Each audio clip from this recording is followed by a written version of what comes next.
Tiga kandidat untuk jabatan presiden, Ganjar Pranowo, Anies Baswedan, dan Prabowo Subianto, terus melakukan persiapan untuk pemilu 2024. Langkah-langkah politik diambil untuk memperkuat koalisi atau mencari pendamping untuk cawapres mereka.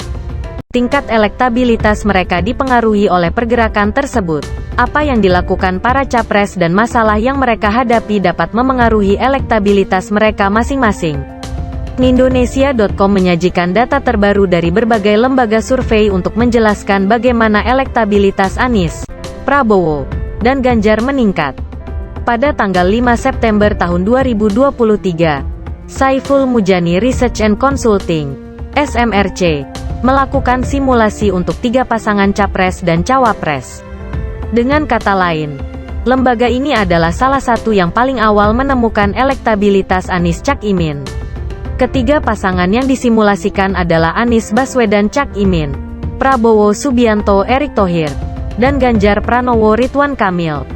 Situs saifulmujani.com melaporkan bahwa elektabilitas Ganjar Ridwan Kamil memiliki tingkat suara tertinggi dengan 35,4%. Prabowo Erick memiliki tingkat suara 31,7%. Dan Anies Cak Imin memiliki hanya 16,5%. Sementara 16,4% dari pemilih belum menjawab suara mereka. Dalam survei elektabilitas capres yang dilakukan oleh Polling Institute, Prabowo Subianto menduduki posisi teratas. Survei tersebut bertanya kepada responden siapa yang akan dipilih sebagai presiden jika pemilihan presiden dilakukan hari ini. Hasilnya menunjukkan bahwa Anies Baswedan hanya memperoleh 20% suara. Ganjar menduduki posisi kedua dengan 32,4% suara, dan Prabowo menduduki posisi pertama dengan 36,3% suara.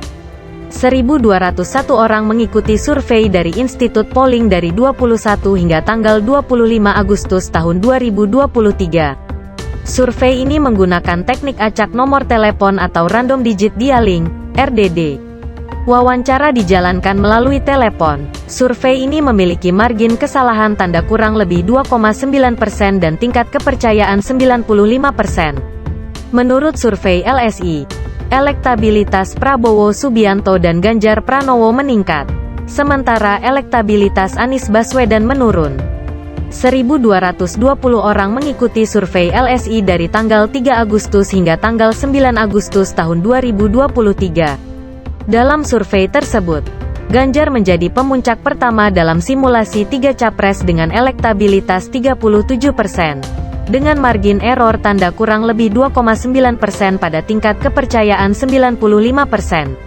Sejak Agustus, elektabilitasnya meningkat 6%. Prabowo berada di posisi kedua dengan elektabilitas 35,3%, naik dari 30,1% pada Agustus tahun 2022. Untuk saat ini, satu-satunya kandidat yang mengalami penurunan elektabilitas adalah Anies.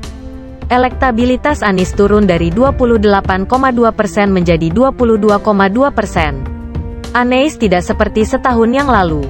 Dalam jumpa pers online pada Rabu, 30/8, Direktur Eksekutif LSI Jayadi Hanan menyatakan bahwa terjadi persaingan sengit antara Ganjar Pranowo dan Prabowo Subianto, berdasarkan simulasi top of mind hingga 3 calon. Meskipun demikian, Jayadi mengingatkan bahwa mungkin ada perubahan suara selama pemilihan presiden 2024. Ia menunjukkan tingkat kesetiaan pemilih.